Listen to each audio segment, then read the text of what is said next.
Huh.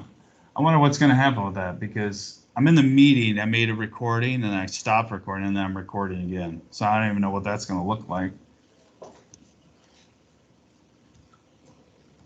But at any rate.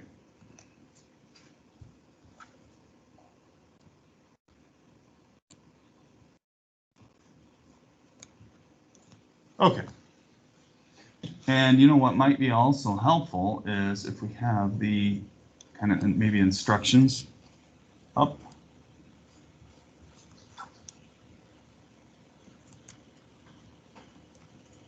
All right. That away. And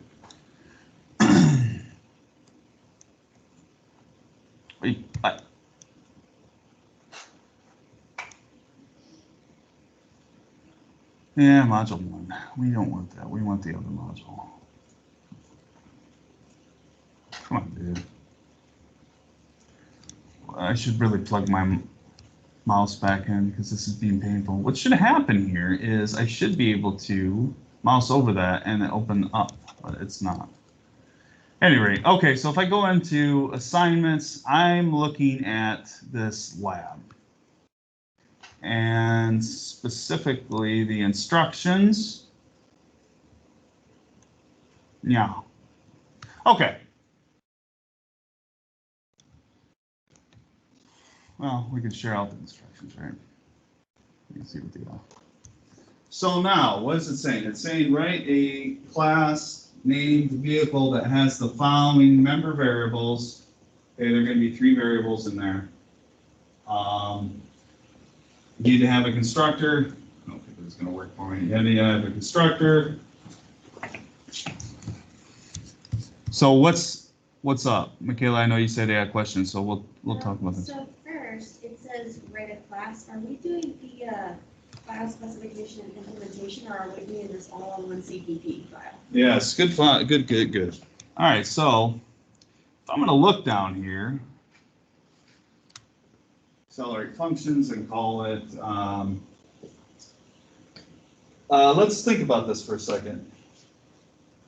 In chapter 13, like halfway through, it talks about having the separate files. Okay, so yes. So the question is, should I go through and do this, which is have a header file, and that's going to specify everything that's in the class. It's going to define everything. Then, in addition to that, just like with this guy, I have a rectangle.h. Well, then, what does that class do? I have the specification that tells me what it should do, but how does it actually do it? I need to have an implementation file that's named the same as the class. Please make sure you're keeping everything named the same. So you should have a vehicle.h file, and you should have a vehicle.cpp file. And then, if we look, dang it, plug this mouse back in. Or else the efficiency is going to go way down here if I don't have that. Oh, okay. And then the other thing is, down here, I think it says demonstrate the class, right? Demonstrate the class by creating a program. That program will just be like a source file, CPP file, right? So that'll be like another one. And it's going to drive like what your class is doing. So it's going to just test it out. After every call, accelerate the speed. Okay. All right. So then what else we got? So it says that the destructor is going to destroy the member variables. And I don't know if I just read the chapter wrong or something, but if the constructor doesn't create pointers, doesn't You need it. Yeah, so the destructor does it automatically. Like you don't have to type anything in. Is that how it is? Okay, so we want to know if I don't use, and here's what it boils down to. I won't say what it boils down to, but what identifies if you need to worry about a destructor, it's the same idea if I say new. If I say, hey, I want a new pointer, if I want to dynamically allocate memory and I use a keyword new, if I'm doing it for just a pointer, then I have to use delete somewhere, okay? It's the same idea with a deconstructor, is like if I'm going to use a new, if I'm going to create a new something, then I have to deconstruct that new something. Otherwise, if I just let the program create a default constructor, default destructor, right? So I don't have to worry about that. So for here, what do I say? Yeah, this structure should destroy the member variables created by the constructor, because see, we're not using a default constructor. Okay, we're making our own constructor that takes in some arguments. So if we do that, it's like beyond the default. Does that make sense? So yeah, just make a deconstructor then. Well, Deletes the member variables. but the program does that automatically, so won't a default destructor work just as well? Not the default destructor. You're gonna make the destructor. So yeah, even though if it's like by default, you still want to do it. Okay, so it's just gonna be empty then. It's just so you made both of them. Okay, I gotcha. And then the next one, so you're kind of like telling us what to name things, and then you say accessor, and you say appropriately named accessor function. So you're saying that we're making 3 different getter functions for the year, make, and speed. Is that what that is? Yeah, so when you see accessor, that's different from a mutator, because the mutator is going to change something. Where an accessor is exactly what Michaela said, which is a get function. I want to return some value. I need something back. I'm not setting anything. I'm not changing values. So when you see the word accessor, think, yes, it needs to access something only, but the access level is like read only. And yeah, so what does it say here?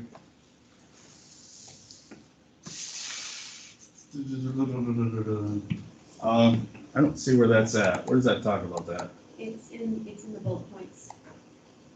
So down a little. Oh yeah, accessor. Appropriately named accessor functions to get the values stored in an object's year, make, and speed member variables. So again, you got to think about it, because you're going to be making those member variables. It doesn't tell us, does it? Does it tell us to make them private or not? It doesn't specify. Well, it only makes sense to make them private If you're having getters. and make public. Yeah, so these are going to be the things that I'm going to be looking for in your program when I go through and grade it. I'm going to say, hey, you know, these should be private, because that's the whole point of having accessor functions. Right, okay. And then for the getters, do you care if we do inline functions or if we do the file specification? Honestly, I mean, in the grand scheme of things, I would just say, yeah, just put it in line. Okay.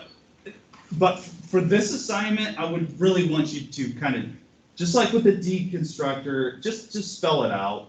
So that way you know that I am working with both an implementation and a specification file. Specification files tell me what to do, implementing it. Even though it's extra work, it's not that much stuff here. So maybe eventually, yeah, but I would say for this one, don't do inline, because it's almost going to be more confusing. Because then it's like, why did we even separate everything out if we're bringing it back all together anyway? You know, there's that pros and cons with the size of the file versus the speed of execution and all that, and that's great, but let's just keep it very explicit for like maybe at least this first go round, so you don't get too confused, okay? And, you know, I don't want to say it goes without saying, but I will say it, and that is, as you're working along, let me know. I will help you out, but I really want you guys to be talking with one another, you know, about like what's going on, and this is how this works.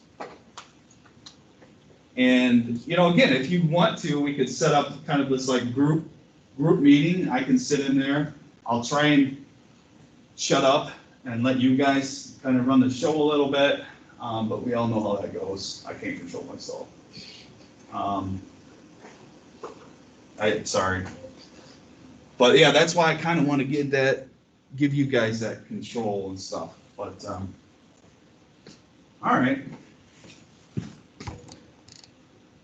The other thing too, and you won't be able to do this. This may give you a false sense of hope, and that is if you just go on the internet and pull something off, and then you just throw it together. I'm going to strongly discourage you from doing that. I would rather you reach out to me with what you have versus go off the internet, pull up something and then just put it in there. Because I can tell you right now, I don't want to say to foil your plans, but there's labs that come after this that aren't something that you can just go find online. And here, I'll just give you a, what do you call it? Sneak peek at what's kind of coming up. So again, let me get out of here. Let's go here. So for example, I think it even starts as soon as, oh shit, sorry. Oh, there's 2 labs for Module 1, guys. Hey, so sorry to ruin your day there. Oh yeah, so for like this, like you really are not going to be able to find that online anywhere, okay? You're going to write a program that simulates a dart game, right? And in this game, the user is going to choose how many rings of the target that they will throw at, up to a 10-ring target. And each ring is worth a certain number of points. You keep track of that. Like if you want it to be 100 points per ring, or 100, 200, 500, whatever the values are, you choose that. And then you should have a message congratulating them if they gained a certain threshold. So if they got 1,000 points, they can win. Yeah, so here you go. Here's one that, again, you're going to have to work on. Since this lab's due the 14th, honestly, and that's why I was looking at that, I was like, gee, that's pretty lightweight. That's when it's going to take you, again, a little bit more time. So, and again, like I said, you're not really going to be able to find this online. There is a way you could use the example that we have not even talked about in this chapter, using the die class. Are we sure all that's on in chapter 13 and not another chapter? Let's go back here. Chapter 13 was like more than 50 pages. Well, I would know if I went here. This dumb thing. This will tell me. If I go here to, even if I just go to files. Hey! Yeah. So I don't think we can't do that one other one yet. Because look at what we got to do yet. We got to talk about chapter 14 and 15. Well, yeah, we got everything from chapter 13. Yeah, we're cool. So you can do this lab, no problemo. Get that knocked out this week. Then we got to talk about chapter 14, and we got to talk about chapter 15. And then, you're going to have that lab that we just looked at, like you're going to make a dart game. It's pretty cool. It's not going to have any graphics still. You're not going to be using any forms or anything. So it's not going to be that interactive, but there's that one, and let's see here. Any other ones sneaking around over here? No, I don't think so. There's that guy. But again, the point is that, yeah. So like, you might be able to find something online that's kind of like this, but really you just need to do your own. Because what I don't want you to do is go online, find some example that's similar to what it is you're doing here, and then modify it to kind of make it work. And at the end of the day, again, you're not going to learn much. And these are very specific. Like you're not going to find the same example online. Where if you looked at for the 205 class, well, that wasn't so much the case. You could probably just put that in the internet and then you could find it. Okay. Anyway, so don't be lazy on the first one and just look on the internet. Go through it and understand what you're doing. And keep me in contact. Let me know what you're doing. What are you working on? Where are you at? Send me. If you keep it in Azure, you don't need to send me any files. I can just go look, right? So that works out fantastic because you don't have to attach a file. You can just say, hey, can you go look at this specification file? Is something not right with it? Whatever. Cool. I think some of the problems you might have will revolve around the whole kind of maybe syncing and two people, but I think it's better that like multiple people are using the same account, so that way it's not confusing because only one person's using it at a time, right? Only one person should be using an account at a time, and as long as you've made your commits, changes that you've done locally, and I mentioned that in that 17, like right here, if I look down here, I'm looking down here, right? That has one, it has a pencil by it. So, I need to go and look and see what that is, right? And what is it? It's the wrong thing here.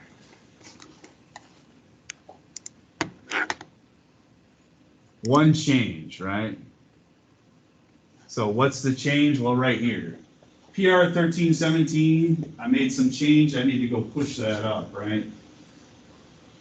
And like I said, I'm working straight off the master branch, so there's no guesswork here. I already did my username and password. Am I not signed in? What are you talking about? Yeah, this is all good. Yeah. Looks good to me.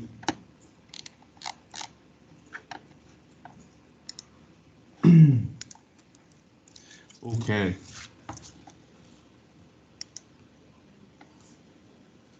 Right, now I'm just going to, in addition, and I went over all this stuff, commit, and then I'm just going to push those changes. Honestly, I don't know, probably break. I don't even know what I changed. But again, now you can see down here, my pencil has a 0 by it. Before you're done, when you go file save and you're like, hey, I saved my file, or Google, whatever, the G Suite products make us kind of lazy because we don't have to worry about saving because it's done automatically. Well, we need to make sure you're looking at your pencil before you're done working, okay?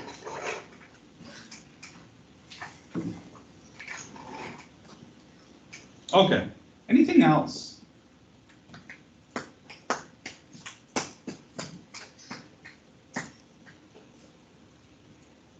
Clear? Next Monday is the due date for the lab, Monday at midnight. Keep me updated how you're working. Make sure you're working with your team on how you're going to collaborate. If you're going to try and use Teams, which I would really encourage you to use, that's great. Maybe you do want to just text each other, or maybe create a Facebook group or TikTok group. I don't know what you do, but figure out whatever you want to do with that. All right, gang. This is like Monday for me, right? I think it's like Monday for everyone. So I know everybody's busy and stuff. So if you guys don't have anything else, I'm not going to keep it the whole time. I just wanted to kind of lay the foundation. I saw a big problem I got to go fix. And I want to get that done. I'll post about it when that's finished. So then, try, or at least make sure, especially if you don't have Visual Studio outside of here, make sure you can log into these computers at some point. I would do it in the evening or something. Shouldn't they have Visual Studio if it's on the EDU on Azure? What? Isn't Visual Studio on the Education tab on the Azure? Yeah, you can download it, but see, some people will, let's say you use Linux, and you can only use Visual Studio Code. Well, Visual Studio Code doesn't play well with Azure, you can't sync any of the changes. So there's a scenario where someone might have to use these computers in here. They can still launch a Google Chrome browser, connect to the computers, and run Visual Studio here. Also, if you run into a snag, where let's say something happens to your computer, I don't know, you need plan B, you should hopefully be able to always remote in here. Okay. Yeah, I'll make a post about it. And since, well, several of you are in the 215 class, I said I was going to make a video on, I will make something before Thursday's class about that. So I know I'm talking about a different class, but everybody's in there. I'll make a video by then over something, or if not, I'll at least make a post about what you need to bring to class on that Thursday. For this class, we're meeting virtual, and I don't want to start anything new. I want you guys to get a solid footing on working on this lab that we talked about today briefly. And yeah, I want you to get it done by Monday, because we're going to start new stuff. Cool. All right, guys. So that's all I got. We will see you on Thursday on the internet, or what Friday? I don't know. Whatever this class meets. I can't keep. I literally don't know without looking at my schedule. This class meets on Friday, so Friday at 11. We will see you then. All right. Later, Ben.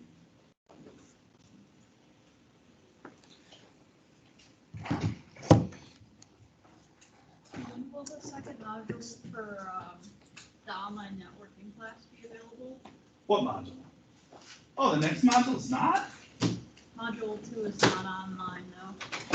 I just checked, I can't see it on my Moodle. Well, that's just silly. Is today the start of a new week in there? I thought Sundays was the start of the new week, but It may or may not be. unless I'm just a week ahead of myself, because I knew there was that quiz or whatever, and we had to do a revise yesterday too, so I did You're all right. that. So that Is stuff. that everything for this week then? No, here, let me just look real quick. Let me just get out of here. Stop this. How do I stop this? Here we go. Open Sesame.